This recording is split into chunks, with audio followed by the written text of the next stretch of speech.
বাসায় যখন সবজি, ডিম, আলু কোনো কিছুই না থাকে তখন কিন্তু এই সবজিটা বানিয়ে নিতে পারেন। অবাক হচ্ছেন সবজি বলেছি তাই? সত্যি বলতে এটা কিন্তু একটা সবজি। খেতে কিন্তু অনেক মজা হয়। খুব সহজেই তৈরি করা যায় ঘরের এই একটা উপকরণ দিয়ে। আসসালামু আলাইকুম, কেমন আছেন সবাই? আশা করি ভালো আছেন। আলহামদুলিল্লাহ আমিও ভালো আছি। এই তো আমি এখানে পেঁয়াজ, রসুন, ধনেপাতা সবকিছুই নিয়ে নিয়েছি।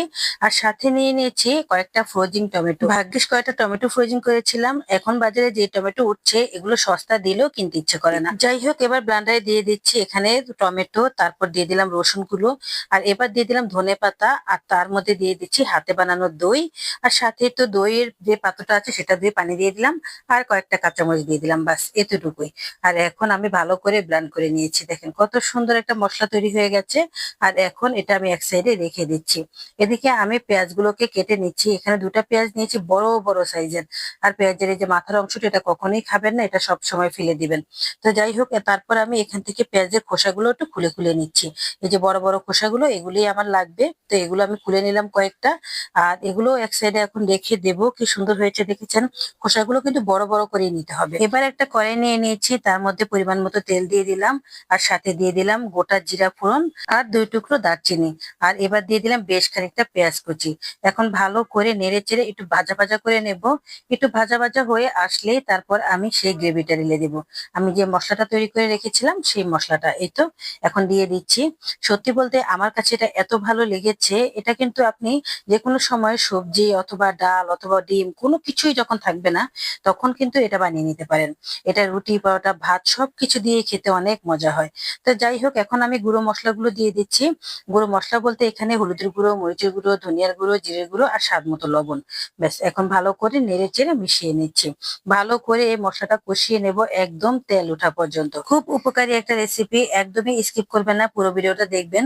তাহলে নিজেরাও বানিয়ে এভাবে বাসায় খেতে পারবেন, কোনো রকম অসুবিধা হবে না। বাচ্চা বড় সবাই পছন্দ করবে।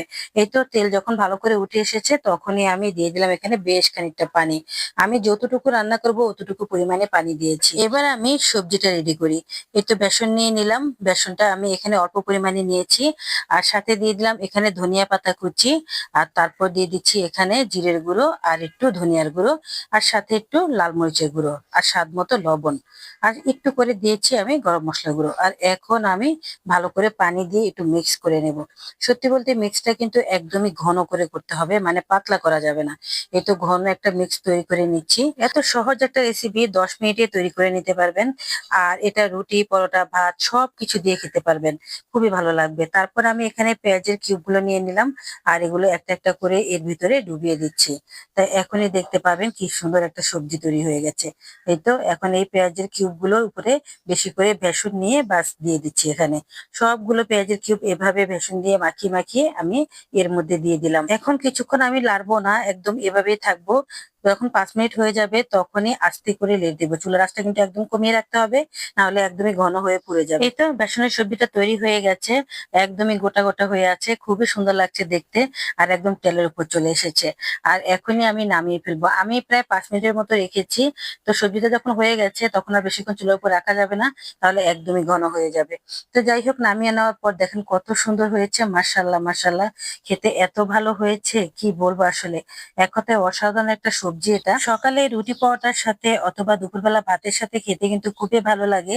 মাঝে মাঝে বাসায় যখন কোনো কিছুই থাকে না, ডালও থাকে না, তখন আমি এভাবে বেসন দিয়ে একটা সবজি তৈরি করে নিই।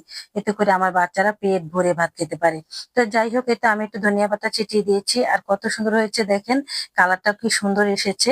সত্যি বলতে এটা কিন্তু খেতেও অসাধারণ হয়েছে। আমি তো অলরেডি ভাত নিয়ে বসে গেছি, কারণ আমি এরকম সবজি রান্না করলে কখনো লোভ সামলাতে পারি না। তো আপু ভাইয়েরা এই বেসনের সবজিটা কেমন হয়েছে অবশ্যই কমেন্ট করে বলবেন। আর আপনারা নিজেরা বাসায় এভাবে বানিয়ে খাবেন। ভালো থাকবেন সবাই। আজ এই পর্যন্তই, আবার আসবো নতুন আরেকটি রেসিপি নিয়ে।